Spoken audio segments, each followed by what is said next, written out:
Hey everyone, welcome back. Today, we're going to take a deep dive into visualbasic.net. VBNet. VBNet, better known as VBNet. Yeah. You've sent over some excerpts from the Wikipedia article on VB.net. Right. And let me tell you, this stuff is fascinating. Oh, it really is. It is. VBNet often gets lumped in with its predecessor, Visual Basic, but it's so much more than just an upgrade. Right. They share some DNA, sure. Yeah. But VBNet branched out in some really interesting ways. It did. Especially when it comes to object-oriented programming. Yeah. And its role in the .NET world. Yes. Alongside languages like C# and F#. Exactly. One of the things that I thought was really interesting about VBNet is this concept of the .NET framework. That's really important. Okay, So think of it like a giant toolbox filled with pre-built code components that developers can use to build applications. So instead of starting from scratch every time, developers have this huge library of ready-made tools at their disposal. And this is crucial. Because it means that VBNet, C#, and other .NET languages can all tap into this same toolbox, allowing them to work together seamlessly. Okay, that makes sense. Yeah. So when VBNet came out in 2002, it was a kind of like a revolution. Absolutely. For Visual Basic developers. A huge leap forward in terms of capabilities. Yeah. And opened up all sorts of new possibilities. Okay. Particularly when it comes to building applications with graphical user interfaces. Yep. Or GUIs. The GUIs, right. Yes, like those classic Windows desktop applications with buttons, menus, and all those visual elements. All the things we're used to. Right. Exactly. And VBNet, along with the Windows Forms library, became a powerhouse for creating those kinds of applications. Okay, so let's talk about how that actually works. Okay. What makes VBNet so good at building those graphical interfaces? Well, it's all about this concept of controls. Okay. In Windows Forms. Yep. Imagine you're designing a window for your application. Every button, text box, drop-down menu, or any other visual element you add to that window is a control.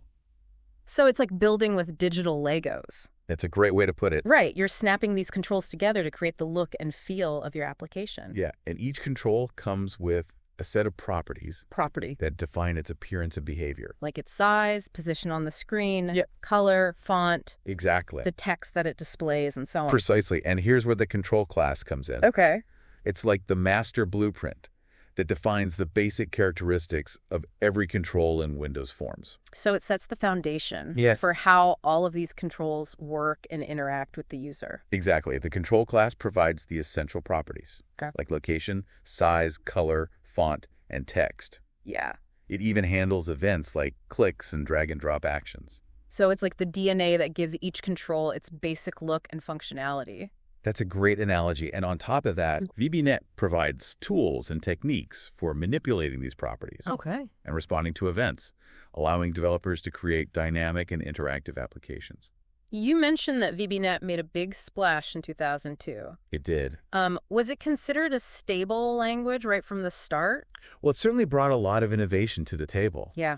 But like any new technology, it went through its own evolution over the years. Okay, so there were different versions of VBNet. Absolutely. Each with its own set of features and improvements. Right. So, for example, VBNet 2003 was a pivotal moment. It was. Because it brought support for the .NET Compact framework. That's right. So suddenly, developers could use their VBNet skills to create applications for mobile devices. Exactly. Something that was previously unheard of with the older Visual Basic. Right. Wow, that must have been a game changer for developers back then. It certainly was. Like opening up a whole new world of possibilities. Yeah. And as the .NET framework itself evolved, so did VBNet. New versions brought support for things like generics, which are like templates for creating reusable code. That's right. And LINQ. Powerful way to query and manipulate data.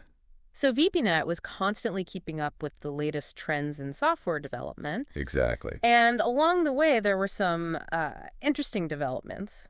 There were? For instance, in 2005, Microsoft decided to drop the net from the name. Right. Officially. Officially, just calling it Visual Basic. So did that mean it was moving away from the .NET framework? Not at all. Okay. It was more about signaling that VBNet had matured into a powerful language in its own right. Okay. Not just an extension of the old Visual Basic. Yeah. But the connection to the .NET framework remained strong. Okay, that makes sense. So while the name might have changed, right, its core identity as a .NET language remained intact. Precisely. And perhaps even more interesting, Microsoft also released a free version of VBNet 2005. Okay. Specifically for academic use. Wow, so they were actively encouraging students and educators to adopt VBNet and explore its capabilities. That's right. It was a smart move on their part. It helped introduce a new generation of developers to the world of .NET and solidified VBNet's position as a versatile and accessible language for a wide range of applications. Speaking of accessibility, you mentioned earlier that developers have different options when it comes to actually writing and compiling VBNet code. The most common way is to use Microsoft Visual Studio, which is like a comprehensive development environment with all the bells and whistles. So it's like a one-stop shop for writing, testing, and debugging your VBNet code. Exactly. And there are different versions of Visual Studio, including free options like Visual Studio Express and Visual Studio Community. That's great for people just starting out or working on smaller projects. But for those who prefer a more minimalist approach, there's also the option to use a command line compiler. The .NET Framework SDK includes a compiler called vbc.exe that lets you compile VBNet code directly from the command line. So it's like going back to the roots of programming. Exactly. Right. Working directly with the compiler without all the fancy graphical interfaces. Exactly. And this can be appealing to developers who are comfortable working in a text-based environment. Or who want more control over the compilation process. Makes sense. Now let's talk about the actual structure of VB.NET code. What are some of the key elements that developers need to understand? Well, it all starts with modules, which act as containers for your VBNet code. So modules are like the building blocks Precisely. of a VBNet application? And within a module, you would have your main procedure, which is the entry point of your program. So it's like the start here sign for the computer. Exactly. Telling it where to begin running the code. And within your procedures, you use statements to instruct the computer to perform specific actions. So statements are like individual instructions. That's a good way to think about it. That you give to the computer. And VBNet provides a wide range of statements for tasks like working with variables, performing calculations, controlling the flow of execution, and interacting with the user. And speaking of interacting with the user, yes, VBNet also provides a way to display messages in those classic dialog boxes, right? Yes, it does. You can use the msgbox function to display a simple message box with an OK button. So it's like having a little pop-up window that grabs the user's attention? Precisely. Yeah. And these are just some of the fundamental elements of VBNet syntax. Yeah. As you delve deeper into the language, you'll discover a rich set of features and capabilities for building sophisticated applications. Right. Yeah. Okay, so we've covered a lot of ground here. We have. Talking about the basics of VBNet, how it fits into that .NET ecosystem, some of the tools and techniques that developers use. That's right. But there's so much more to explore when it comes to this fascinating language. Absolutely. So let's continue our deep dive and delve into some of the more nuanced aspects Sounds good. of VBNet. Right. You know, it's amazing how VBNet has evolved over the years. It really has. It's gone from this, like, Windows-only language to something that can be used to build applications for all sorts of platforms. That's right. One of the most exciting developments in recent years has been the rise of open source software. Open source. And the impact it's had on VBNet. Okay, so for those who might not be familiar, what exactly does open source mean in the context of a programming language like VBNet? Essentially, it means that the source code of the language, the actual instructions that make it work, are freely available for anyone to see, modify, and distribute. So it's like opening up the hood of the car and letting anyone tinker with the engine. That's a great analogy. Yeah. And this has had a profound impact on the development of VBNet. Okay. For one thing, it's fostered a sense of community and collaboration among developers. So instead of just relying on Microsoft to make improvements, anyone can contribute to making VBNet better. Precisely. And we've seen this in action with the .NET compiler platform, also known as Roslyn, which includes the VBNet compiler. Yeah. It's all open source, and hosted on GitHub. GitHub. Which is like a giant online hub for collaborative software development. It's amazing. So even though Microsoft is still very much involved in VB.NET, yes, it's now a language that's driven by a much broader community of developers. And this has led to some really interesting innovations. Okay. Particularly when it comes to cross-platform compatibility. Cross-platform compatibility, right? Yes. Because traditionally, VB.NET was very much tied to the Windows operating system. That's right. But with the rise of open source, we've seen projects like Mono emerge, which provide a way to run VB.NET applications on Linux, macOS, and other platforms. So VB.NET code can now travel beyond the Windows world? Exactly. And reach a wider audience. And this has opened up exciting new opportunities for VB.NET developers, allowing them to create applications that can run on a variety of devices and operating systems. Now, earlier, we talked about how VB.NET and C# are like siblings in the .NET family. In the .NET family, that's right. Both sharing this common foundation in the .NET framework. That common foundation, exactly. But I'm curious, are they equally popular among developers? That's a great question. Yeah.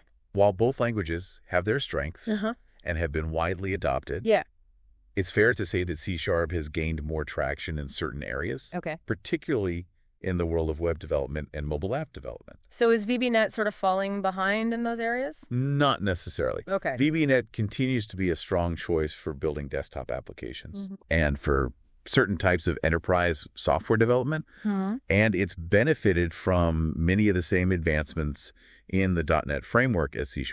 Yeah. So it's certainly not a language that's standing still. Okay, so it's more about different languages finding their own niches within the broader landscape of software development. And it's worth noting that both languages are constantly evolving. Right. Microsoft is committed to supporting both C# and VB.NET. Yeah. And they've made it relatively easy for developers to switch between the two if needed. Right, because at their core, they're both built on the same foundation. Exactly. That .NET framework toolbox that we talked about earlier. Precisely. So even though they might have different syntax and conventions, they share a lot of common ground under the hood. Okay, that makes sense. Yeah. Now, let's talk about some of the specific features that have made VB.NET such a popular choice for developers over the years. Okay. One that comes to mind is the drag-and-drop interface in Visual Studio. That makes it so easy to build graphical user interfaces. That's a great point. Visual Studio's drag-and-drop interface, combined with VB.NET's relatively straightforward syntax, has made it a favorite among developers who want to create visually appealing and user-friendly applications without having to write tons of complex code. So it's like they've made it easier for developers to focus on the design and functionality of their applications. Exactly. Rather than getting bogged down in the nitty-gritty details of coding. And this has been particularly important for rapid application development, where speed and efficiency are key. But VB.NET isn't just about building pretty interfaces. No, it's not. It also has a lot of power under the hood, right? Absolutely. One of the key strengths of VB.NET is its support for object-oriented programming, which is a way of organizing code that makes it more modular, reusable, and easier to maintain. Okay, so can you break that down for us a bit? Sure. What exactly does object-oriented programming mean in practical terms? Think of it this way. In object-oriented programming, you create these things called objects. Objects. Which are like self-contained units of code that represent real-world entities. So, for example, if you were building an application for managing a library, you might have objects that represent books, authors, and borrowers. Exactly. And each object would have its own properties. Like a book's title, author, and ISBN. And its own methods, which are like actions that the object can perform. So a book object might have methods for checking it out, returning it, or adding it to the library's catalog. Precisely. And the beauty of object-oriented programming is that you can create these objects once and then reuse them throughout your application, making your code more efficient and easier to manage.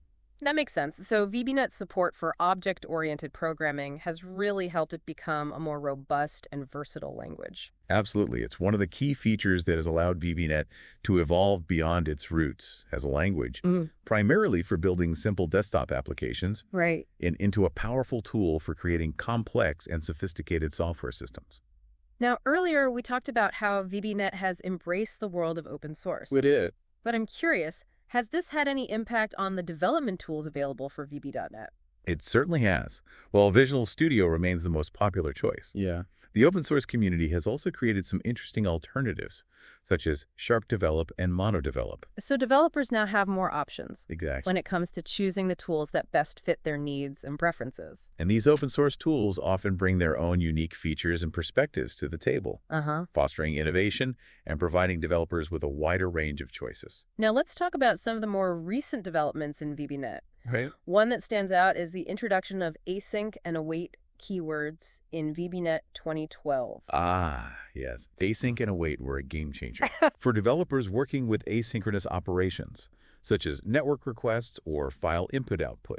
So what exactly are asynchronous operations, and why were these keywords so important? Imagine you're building an application that needs to download a large file from the internet. Okay. In a traditional synchronous approach, Yeah. your application would essentially freeze while it waited for the download to complete. That doesn't sound very user-friendly. It's not. Asynchronous operations allow you to initiate a task, Okay. like downloading a file, Yeah. and then continue doing other things Right. while you wait for it to finish. Uh-huh. This keeps your application responsive and prevents it from feeling sluggish. Okay, that makes sense. So how do async and await fit into all of this? Async and await provide a way to write asynchronous code that looks and feels like synchronous code. Okay. This makes it much easier to reason about and manage asynchronous operations Yeah. without getting bogged down in complex threading and callback mechanisms. So it's like simplifying the way developers work with these potentially tricky asynchronous tasks. Exactly. Async and await have been widely praised for making asynchronous programming in VBNet much more intuitive and accessible. And it's a testament to the ongoing evolution of VBNet. It is. Right. Constantly adapting to new challenges and embracing new paradigms in software development. Absolutely. And this evolution continues to this day. Okay. While VBNet hasn't received any major overhauls in recent versions, Microsoft has continued to refine and improve the language, Okay. adding new features and ensuring it remains a viable and relevant choice for developers. That's reassuring to hear, It is. especially for those who have invested time and effort in learning VBNet and building applications with it. Indeed. And it's a reminder that choosing a programming language is not just about its current capabilities, Right. but also about its long-term prospects and the commitment of its creators to its ongoing development. Speaking of long-term prospects, I'm curious to hear your thoughts on the future of VBNet. Where do you see the language heading in the coming years? That's a great question. While it's difficult to predict the future with certainty, Sure. I believe VBNet has a bright future ahead of it. Okay. Its close ties to the .NET framework, its ease of use, and its strong community support Yeah. all point to a language that is well-positioned to continue evolving and meeting the needs of developers in the years to come. So despite the rise of newer languages and platforms, Right. you believe VBNet still has a lot to offer. Absolutely. Its versatility, its focus on developer productivity, and its deep integration with the .NET ecosystem Yeah. make it a compelling choice for a wide range of applications, from desktop or web development to cloud computing and data science. That's great to hear. Yeah. And I think it speaks to the enduring power of a well-designed language that prioritizes clarity, simplicity, and developer experience. You know, as we've been discussing VBNet's evolution, Yeah. I keep thinking back to that patent controversy Oh, surrounding the ONSNOT operator. the is not operator. Yeah, it seemed like such a small addition to the language, It did. but it sparked a lot of debate. It did, and it really highlights how even seemingly minor changes in a programming language can have broader implications, Right. touching upon issues of intellectual property and the philosophy of software design. It's like a reminder that programming languages aren't just about technical specifications, Right. but also reflect cultural and legal contexts. Precisely. And it's these kinds of intersections Yeah. that make the history of VBNet so fascinating. Yeah. It's not just a story of technical progress, Right. but also a reflection of how software development has shaped and been shaped by the world around it. So, stepping back from all the technical details, Okay. what do you think is the most significant impact Mm. VBNet has had on the world of software development? That's a great question. For me, it's the way VBNet democratized software development, Okay. especially in the realm of building graphical user interfaces. Right. We talked about how Visual Studio's drag and drop interface. Right. And VBNet's approachable syntax made it easier for people to create applications. Yes. Even without a deep background in programming. Exactly. It empowered a whole generation of citizen developers. Citizen developers. People with domain expertise in areas like business or science. Okay. To build solutions tailored to their specific needs. So it's like VBNet bridged the gap Yeah. between IT professionals Yes. and those who might not have had the time or resources to master more complex programming languages. Precisely. It lowered the barrier to entry. Yeah. And fostered a more collaborative approach to software development, Okay. where people from different backgrounds could work together to create innovative solutions. And that's a powerful legacy, isn't it? It is. Expanding access to technology. Absolutely. And empowering people to create. It is. And as we look towards the future of VBNet, Yeah. I'm excited to see how the language continues to evolve, embracing new paradigms and empowering even more people to bring their ideas to life through code. Well said. Okay, so after this deep dive into VBNet, what's the one key takeaway you hope our listener walks away with? I think it's important to understand that VBNet is more than just a programming language. Okay. It's a testament to the power of continuous evolution, community collaboration, and the democratization of technology. That's a great way to sum it up. So for our listener who's been diligently taking notes throughout this episode, any final words of wisdom? Keep exploring, keep learning. Yeah. And don't be afraid to experiment. Yeah. VBNet, with its rich history and vibrant community, offers a fantastic platform for discovering the joy of creating software, no matter your background or level of experience. Perfectly put. A huge thanks to you for sharing your expertise with us today. It's been a pleasure. And to our listener, thanks for joining us on this deep dive into the world of VBNet. Yes. We hope you found it insightful and maybe even a little bit inspiring. I hope so. Remember to check out the show notes for links to all the resources that we mentioned, so you can continue your VB.NET journey. Absolutely. Until next time, keep coding.